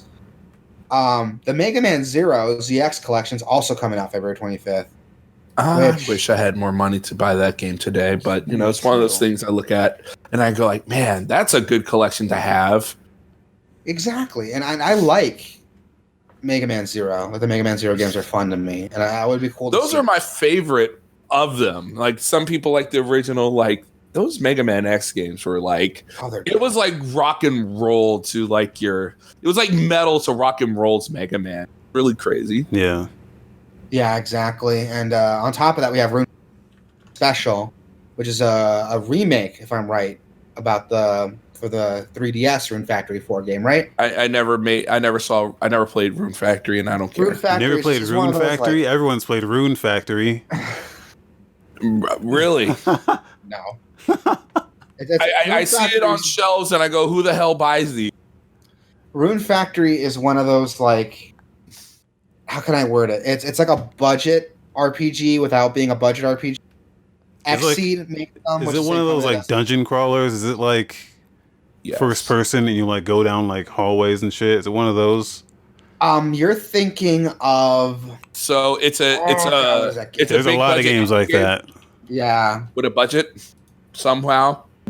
Well, the thing with Rune Factory is that they're a pretty common series, but how can I word it? They're not very popular games. They're very niche games. But the people who do play them really like them. It reminds me of like, I don't know, like when I see games like this, I think about like the Atelier games. They're always coming. There's always like a new Atelier games. I don't even know if I'm saying that right. It's a lot like that. But Rune Factory is like a farming Secret of Mana style game. Okay. Now I'm on board. Which would be cool. Yeah, which would be cool. Farming, dungeon exploring, marriage. Yeah. Yeah, it's like Children of Mana crossed with like what about marriage? Farming or Harvest Moon. Which I can see the appeal of them, but they're a very niche game, and the people who like them do buy them every time there's. Which, I mean, if the game sounds interesting to you, go pick it up. I'm probably gonna pass on it. I think it's one of those games where if you're not into it, probably nothing's gonna change your mind on this new one. Yeah. No. But next coming up, Samurai Showdown is also releasing on the Switch. Sam Show. That better be good. That better be good. I fucking love Samurai Showdown. I'm a huge fan of the Samurai Showdown games. 5 is probably my favorite. I haven't played the new one on console, but there's an arcade by my house that has the new Samurai Showdown on one of their machines, and it plays really well. I love it. Yeah, this game's been out for a while. It's been out for a while. I'm probably not going to buy it on Switch, but Samurai Showdown's a solid fighting game. You could go online and beat the asses of those little kids. Exactly. Oh no! Oh, it's on Stadia. It came out the day Stadia came out. That game is fucked. Well, here's the thing about Samurai Showdown that people don't like to talk about is that it's not like a fighting game in the sense that there's not a huge heavy reliance on combos. The game's more relied on punishes and reactions. It's about hitting opponents at the right time, knowing when to attack, when to hold back, when to block. Yeah. You can decide a fight in a handful of attacks, which is why I like Samurai Showdown. The older games were like that, but it's turned up to 11 in this one. Attacks do more damage, attacks are more punishing, and it's really cool to get into that mechanic. There's still some combos that are important. Knowing how your character plays is really important, but it's more fundamental, and I love it for that. That's a game that would actually work pretty well on Switch because you're right. You can play online with kids who have no idea what they're doing and just pretend. I don't think kids care. I mean, I work in a restaurant, and they're playing Minecraft or Mario Land or Super whatever, Fortnite. Super Party Land. No, they're not playing Fortnite, sadly. Oh. If they were, then I would like, all right, build there, sit there, shut up. You don't have the target. You don't have the skill to be fucking giving people pointers in Fortnite. I don't have this. I won 5 victory royales last night. Do you think these kids won 5 in a row? If they're playing the same boss as you, I understand the words you're saying like, individually, but like together, they don't make sense to me. I've never played Fortnite. it's fun with friends, but that's what everyone keeps telling me. Well, you can make that argument for like anything. Yeah, exactly. But no, back to Samurai Showdown. If you don't have an Xbox or a PC and you want to get down to some Samurai Showdown, go ahead and get it on Switch. I saw some reviews on the Switch port, and it runs pretty well. So you're not losing too much playing it on Switch. Yeah, but they also have to make some whatever. If you like portable Samurai Showdown, this is definitely it. I feel like local play would be the goal there. I don't feel like the online audience would be very big. Yeah, exactly, and that's Samurai Showdown was reviewed. What kids are gonna? I mean, I'm sure a few of them, but what kids go? Oh man, Samurai Showdown. Yeah. Exactly, which bums me out because I think Samurai Showdown could be like a really major contender for fighting games if they play their cards right, which looks like they're doing. I mean, Samurai Showdown's being reviewed pretty well. It premiered it was at Evo this year. Yep. So I'm excited to see what happens with that. Another game coming out. Yeah, have you played this one? Sayonara Wild Hearts. I have not. Have you? It's on the Apple Arcade. You know what's fun about that game? You know what's fun? I'll tell you. You can play that game with a controller on your iPhone. Yeah. Well, not just iPhone. It came out on Switch that's the only too, the same day, it did. It came out on Switch. That game is crazy. Yeah, it's also on the Epic Game Store. Runner. Also, it's coming out on Xbox One. It's like you're already on the most dominant platform, the iPhone. You can go away now. Yeah. Like, I've seen the game. It looks cool, but I see no reason why it needs to. But, I mean, to each their own. It's really weird how this game runs great on iPhone. I know people like in my mind, all games run like garbage on iPhone. I mean, it's a simple game. I mean, there's not a lot to run there. I'm just happy I can play Sonic 2 the way it should be with a controller. Yeah, and Queen Latifah's in it. Queen Latifah's in Sonic. Good. Are She's the you narrator. fucking with me? She's not for real. Yeah, I'm scrolling. It says Queen Latifah was a last-minute addition as the game's narrator. That's fantastic. All right, I might look into it now. Did someone give a call to Queen Latifah and go like, "Are you doing anything?" She's like, "Nah, I'm not doing anything." You want to be in this weird game? Yeah, I'll be in this weird game. What's it called? Sayonara Wild Hearts. All right. Is it on iPhone? Damn right. All right. Speaking of rhythm games, we got Space Channel 5 too. I didn't hear anything about. I heard they announced it, and then I didn't think it was coming out so soon. Yeah, Ooh La La is back. Yeah, it's out today. I've never played Space Channel 5. Oh boy! But you never experienced the greatness that is Space Michael. The second game is better. It was on Dreamcast, so I think a lot of people didn't play Space Channel 5. Space Michael. Yeah, Michael Jackson is in it. Which sounds awesome to me. Like it's this crazy, like, stupid rhythm game, which I'm excited for. I like stupid rhythm games. And they're stupid, all right. Yeah, to have it in VR, like, that sounds cool, man. Like, I'm not gonna shit on it. It looks like a fun game. I will just say this again: Space Michael. Can he molest you in VR too? Yes, he kind of does with his funky space moves. And they're like, "We gotta rescue Space Michael." I like the second game better, but the first one. I think that's the consensus. Most people like the second one more. Yeah. The first one's definitely more memeable, but I've heard the second one's a lot better. Yeah. I like how the game graphically doesn't look much better than what it did on the Dreamcast. Oh, I think actually, that was aesthetic look. If you look at the Dreamcast version, you'd change your mind. Oh, maybe I'm just misremembering how the Dreamcast. Once you see that version, you're like, okay, like this actually looks significantly better. Oh, it's got 2-player co-op too. 2-player co-op. 2-player co-op in a VR game. Oh boy. Yeah, I don't know how that works, but okay, yeah, I'm looking at the Dreamcast version. You're right. It does so much better in VR.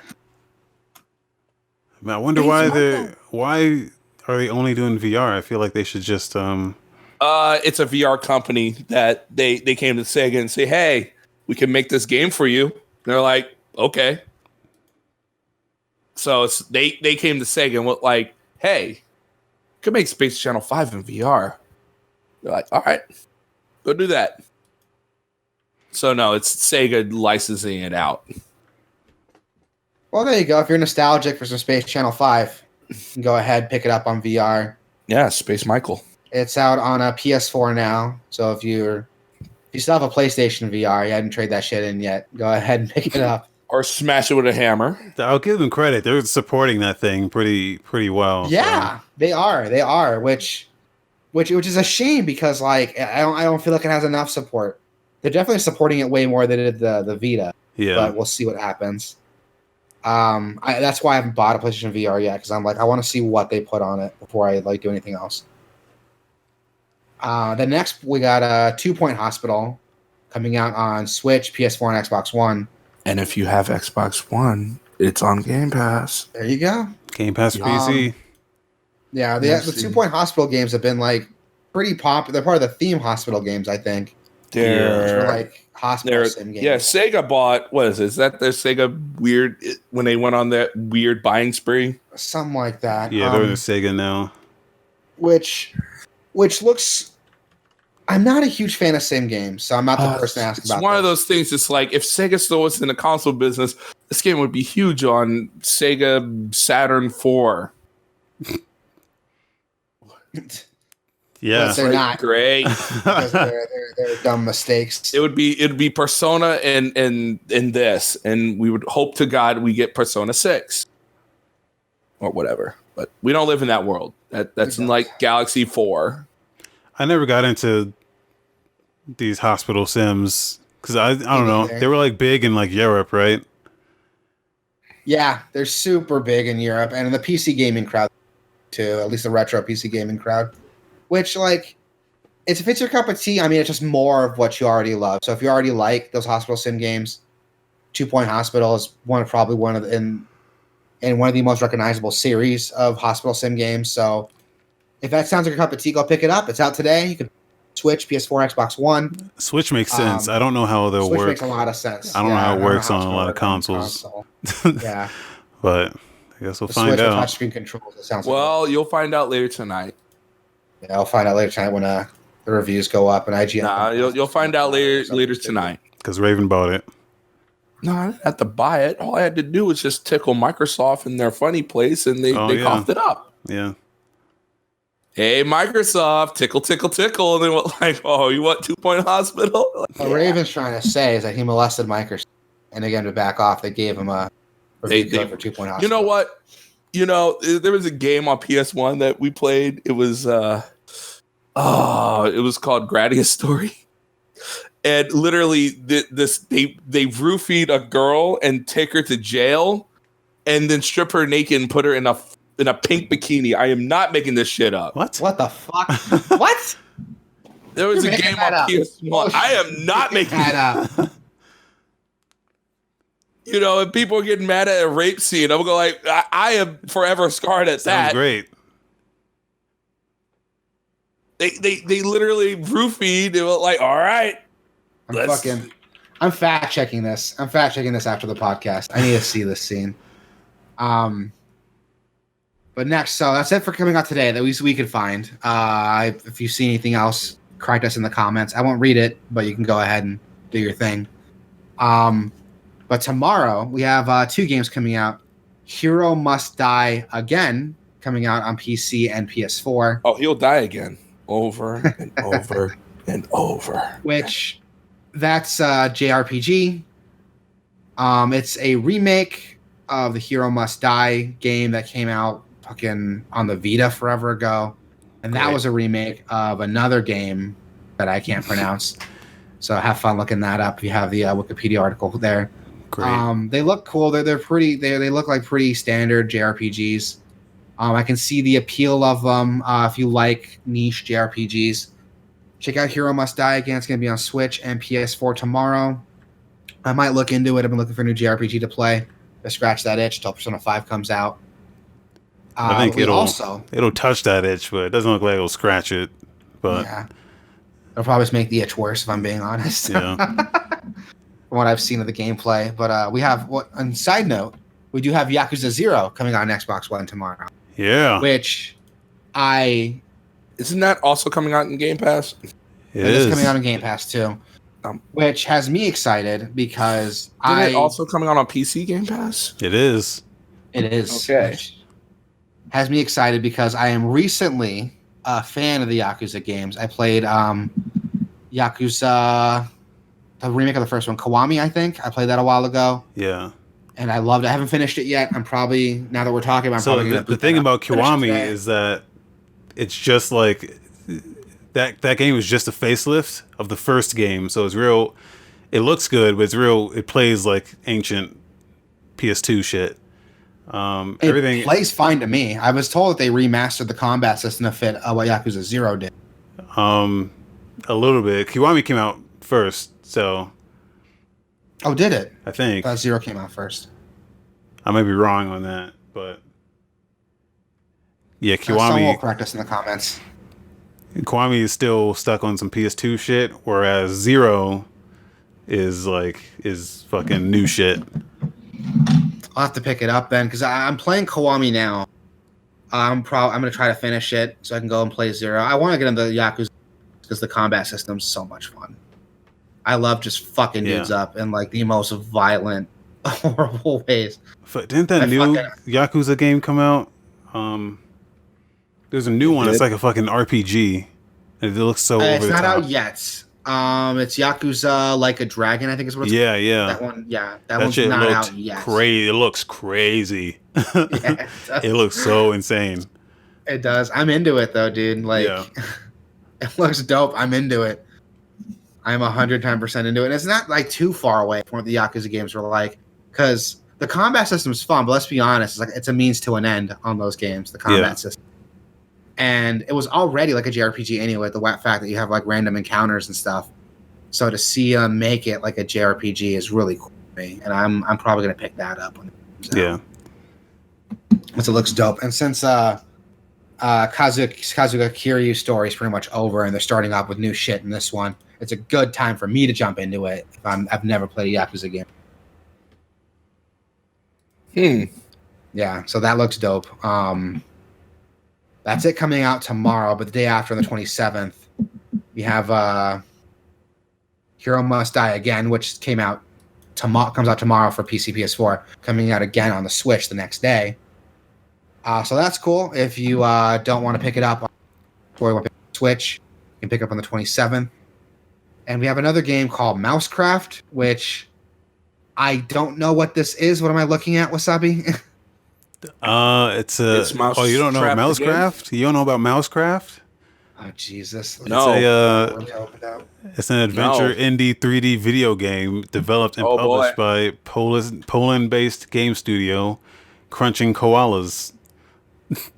No, koalas don't crunch. They eat eucalyptus. I don't know anything about this game other than I don't know anything about crunching koalas, but they're wrong. Gameplay video right now. We should do this before we start the damn show. Just look at what we're talking about. No, I think it's like a puzzle platformer game, like Lemmings. Well, it's in audio. You know, they can think about crunching koalas and mouse building traps or some shit. I don't know. Think of it like Mousetrap the game. It's like a puzzle platformer game, like Lemmings mixed with like Tetris. It looks like good, like Lemmings mixed with like Mario March of the Minis. Oh, it's like Bad Rats. Oh fuck! That's why you put it there, isn't it? That's why you put it there, because it's Bad Rats. It looks like Bad Rats, but like actually playable. So take that with a grain of salt. Oh, Giant Bomb did a quick look of it 5 years ago. So it means the game is not completely shit because they did. Oh, it's a Lemmings game with mice. Yeah. But enough about that, because we have Metro Redux coming out on the 28th for Switch. I'm curious about that. What the hell is that going to look like? I don't know. God. Probably similar to how the non-Redux version looked that came out on PS3 and 360. Probably similar to that. But I can't imagine how it's going to run in portable mode. I guess we'll see when it comes out. I mean, you know, like Doom did it. Witcher did it. Doom did so, like... Yeah, but those games run at 30, and it's like... I mean, what do you expect from the Switch? I expect more. No, you don't. And they run at 30 in portable, but they run on 60, don't they? Or am I making that?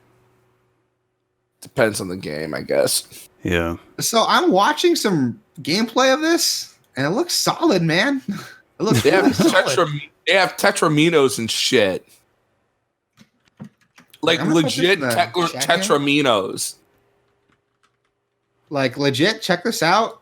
Legit Tetraminos. It looks like a solid game.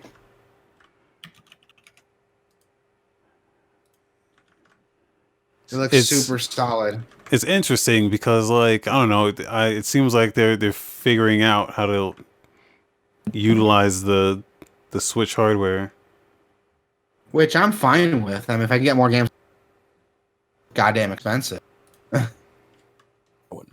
I hate having to pay so much money for Switch games. If the game is $1, then I would say yes. It will be one day. Not. It's definitely. It will be one day. Look at the graphics, though, man. Like, it's so. I mean, it doesn't look bad, but it's like, yeah, this is definitely, you know, you definitely have to compromise here. They definitely had to compromise, but they didn't have to compromise as much. Also, what the hell is with that dude with the goggles and the like? Does he have just fetishes? Is he like, I'm gonna have these masses and I'm gonna do this? Are you still on Mousecraft? No, that dude's definitely fucking those mice for sure. These dudes, he's like, I'm gonna be rich in cheese. I mean, holy shit. I mean, I got animals. I got anima shards now. This is gonna be great. And I got green gloves because I'm evil, and these mice will never see it coming. Okay, so Raven's gonna buy Mousecraft. So you tell us how it is. Hell no, Mousecraft. Yeah, you can tell us. I just really like Tetraminos. You might like Mousecraft then. I really like Tetraminos. Another game coming out, 28th, is One Punch Man, a hero nobody knows for PC, PS4, and Xbox One. If One Punch Man's coming out, can you just punch everyone with one punch and the game keeps going? Please? The gimmick I've seen here, they had a gameplay video where you play as other characters trying to hold back a monster. And the object of the game is to hold the monster off long enough so Saitama can show up and finish them off. Oh my god, it's one of those. Depending on how well you farm, if you're dodging correctly, getting some hits in, you can actually slow down or speed up the timer it takes for Saitama to get, which looks pretty cool. Yeah, I like the concept. If you played any other, I like the concept, but it looks like any other like anime arena fighter, which kind of a bummer. It's Naruto, but this time One Punch Man. A little bit of it. It looks kind of like Tekken, but like not as good. It's bad Tekken. Bad Tekken. Bad dog. Yeah. I mean, it's an interesting concept, and I know, like, if you like One Punch Man, I don't think there's really anything that's going to stop you from playing it and trying it. So, I mean, who knows? It might be pretty good. It looks decent. The last anime fighter I played was Sword Art Online, and that gross. What? I didn't even know they had a fighting game. Dog shit. They didn't. Anime Gamepad. The shooting and the aspect of it just felt And that's like the bummer about it, because I feel like every like anime game kind of follows this like arena fighter formula, which I don't understand why, because it's so uncreative. You know what I mean? Naruto definitely follows that mold. Yeah, the Naruto games do that. The Shonen Jump game that came out does that, and that was shit. Even a Pokken tournament did that too. It's Pokken did it, and Xenoverse kind of did it. Yeah, well, which like, but they do it like they do it right though. Because like I'm at the point where if it's not an Arc Systems fighting game, I'm not interested. Because they're at least trying. They at least try to mix it up a little bit. I still like 2D fighting games, but it just seems weird to me. Like, why make it a fighting game? Like, you know what I mean? Like, One Punch Man would work as an adventure game, I think. Yeah, I don't understand why it can't just be a gimmick of you go around punching people. It could be a beat 'em I know people up. like that would get. I mean, people go like that would get boring quick. Well, like then you can figure out other ways. Other games do that. That's the gimmick of this game, because like there's some like you play as other characters through most of it, and there are some fights where like you're waiting for just Saitama to show up and do the job for you. And depending on how well you play, if you're like dodging correctly, getting good hits in, People want to be the man. They want to be the guy and feel invincible. I know that game would be 5 minutes, what's cool with this game though, because like you take control of Saitama when he shows up, and you just fucking just open up shop when he gets there. It's pretty cool. I mean, the whole gimmick is he's One Punch Man. He can punch the shit out of anything. You're dead. Yeah, exactly. And that's kind of how they got around that gimmick in the game. I mean, they could have made a Dynasty Warriors around that. Fuck. They definitely could make Dynasty Warriors around They that. could make Dynasty One Punch Man. One Punch Man punches the world or punches the universe. I'd play that. I'd play the shit out of that. And then everyone's trying to stop One Punch Man, and they couldn't. They were like, all right, well, we're going to stop the One Punch dude. And at the end, he punches someone, and it's like, oh. And then he punches again, he's dead. It's like, oh, shit. See, I'd play that. And speaking of Dynasty Warriors, there's a new Romance of the Three Kingdoms game. Romance of the Three Kingdoms 14 coming out. How do you fuck a kingdom? How do you romance a kingdom? I think the Take it out people to in the dinner? kingdom are romancing each other. Do you take it to dinner? Do you take it to Outback and say, hi, kingdom, how are you? I mean, I hope that's how it goes. You're not just fucking the kingdom. Do people care about these games? The people romance. There's 14 the of them, so I assume people care enough. Yeah, Can there's it- also 14 fucking Dynasty Warriors games, and Can those games? Can they turn it into a dating sim so you can romance a kingdom? You could be a king, and that guy could be a queen. I'm she sure hates they you have for one. some reason. I'm sure they have one, but this is more like a strategy game. Oh, Which, like, I'm bored now. which I mean, if you already like the game, there's 14 of them. So if you already like it, go ahead and play it. I'm probably gonna pass on it though. Yeah, definitely. Yeah. And you can't if there's no dating sim. I want to romance this kingdom. Speaking of dating sims, Oh boy, stupid segue, but who's excited for the new Honey Pop game? Because it got delayed. I know it got delayed, but I'm still excited. It's happening. I can't wait to romance a trans person. Honey Pop is my shit, dude. That's my Honey shit. Pop is way better than it has any right to be. It got me almost banned on things. I think almost bad. It's one of those games. Once you win, you're like, I'm saddened. Honey Pop. Is I just wanted to date the bitchy girl and just tame her. Like she was just way too wild. I like that bitchy girl. I want her to like talk shit to me while she jerks me off. Yeah. Like everyone else is like timid and it's like, I'm 39. It's like, that's cool. That's cool, bunny girl. I just want to go over here to the, she's like, do you want to go ice skating? She's like, I fucking hate ice skating. Let's go. You're supposed to want to fuck the angel because she's the hardest one. Fuck her. You got to fuck everyone else to get to her. I don't want to. I just want that Is girl. that the final boss of fucking? Yeah. Yeah. she wants to make sure your fuck stick is strong before you get to her. She's like, all right, Exactly. you may love all these. You gotta fuck all the other girls. It's like a normal video game. You gotta fuck all the other girls. and then use what you learned on them on her. Exactly. Yeah. She's the final boss. She's the final boss, and she's like, all right, I only take primo dick here. Let's do this.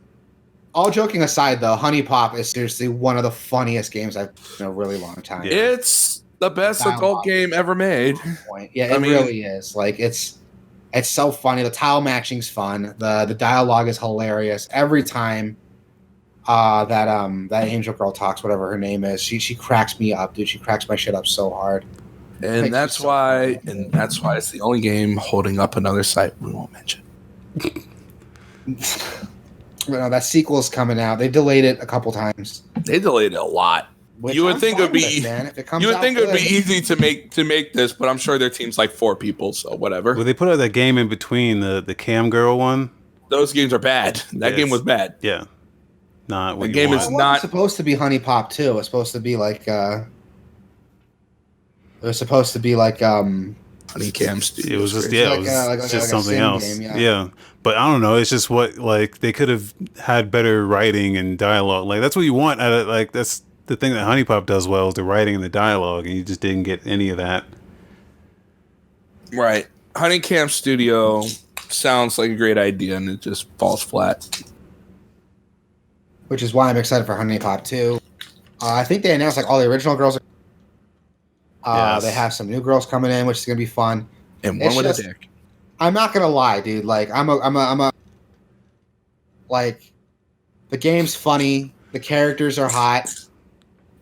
Honestly, the tits are like a bonus to me. Like everything else, because of how funny the game is. That's what keeps me playing. Yeah. Yeah, that game's great. I cannot deny the match 3 and everything. Hopefully we get a Switch port. Man, you know what? At this point, it wouldn't surprise me you get a Switch port, but that game, people would bitch and moan about that game being super censored or something. It's like, we want I'm like, you'll never get it. Just be happy what you get. Has a couple adult games, quote unquote, on the Switch. Yeah, if you look at that eShop, there's stuff. Yeah, on but there you wouldn't. I mean, you're not gonna get these super uncensored, being plowed by a whatever. It's just not happening. Don't be surprised when you're gonna get the bikini shot. It will be hot. Everyone will like it. You'll move on. Nintendo's pretty open to this. So. Yeah, because when Senran Kagura came out, that was what was it? Senran Kagura. In that? Oh yeah. They had the only uncensored version. Yeah, because even the PC version on the PlayStation and PC version. Yeah. And don't forget about BMX XXX. That game was rated T for teen, so I don't know what the fuck they were thinking. On PlayStation 2. On PS2 it was uncensored. GameCube one had the titties. That one has M for mature. Yeah. T for teen. We're making this up, but look it up. No, go find it. But games with tits in it, just it's like, but that game will never be the same on Switch, and that's okay. Plus, the Switch being a portable console, it'll be kind of weird to play that game on a bus. You know what? I don't care. That's my prime fap time. I don't fucking care. If people if you want to look over on my phone and see what I'm doing, that's your fucking problem. That's why you get the filter. You get the film so that you can only see it if you're looking at it straight on. Yeah, those people are assholes. You're not important. A friend of mine had a filter like that and it scared the shit out of me. I don't care about your kid's dance recital. A friend of mine had a filter like that. And we were driving around, and she was on her phone while she was driving. And I saw the corner of my eye, her phone. But since I had that filter on, it looked like it was turned off. So I'm like, what the fuck are you doing? Why are you staring at a blank screen? It scared the shit out of me. Anyway, yeah, a lot of people have those stupid filters, and it's like, you're not that important. It's not about being important. It's about, I don't want other people reading my shit. I don't care. Yeah, exactly. I don't care. You want to see bus? I gotta have my privacy. You want to see my Twitter feed? You want to see the melody things? You are welcome. If you want to see all this, I don't care. Fantastic. I think that's it for the news. Anything else you guys want to talk about? Any stories that got you fancy all tickled? Can we talk about the robot lady?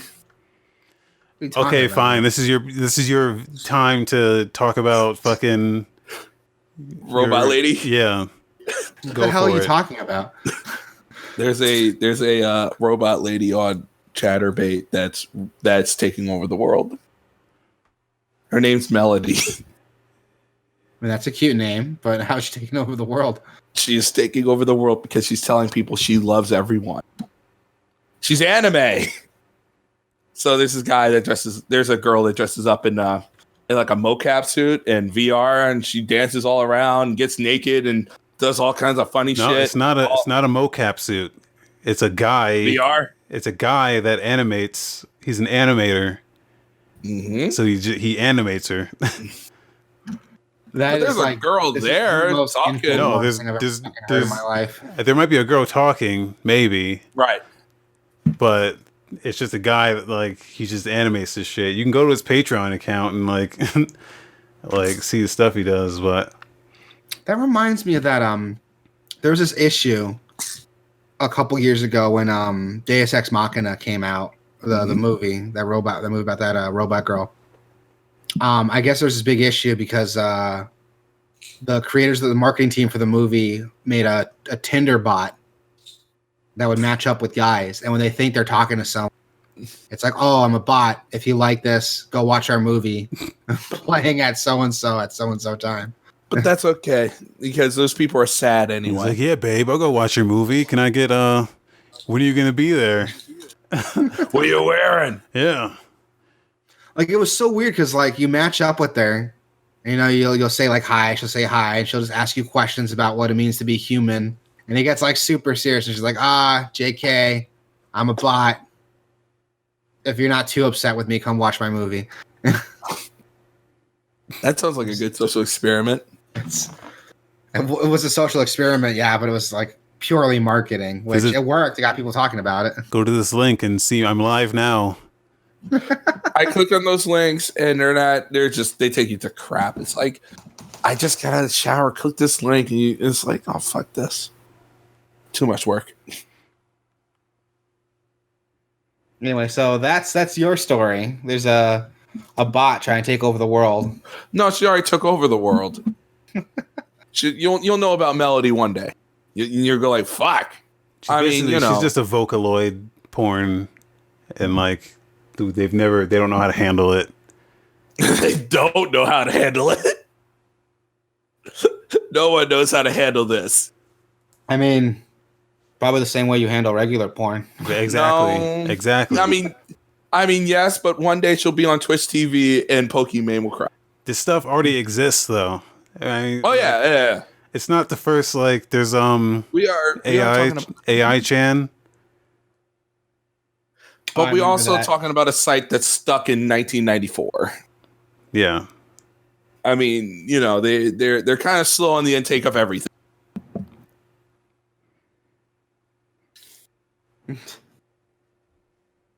Yeah, that's amazing. What a time to be alive. It is definitely a time to be alive. It is 2020 and time to be insane. Yeah. All right, with that being said, anyone else have any more last minute stories they want to introduce? Not really. Nope. Anyone want to end on a quote? Quote? Reject false icons. There you go. That's not good. You should say, he who goes to bed with an itchy asshole will wake up with a smelly finger. Thank you and good night.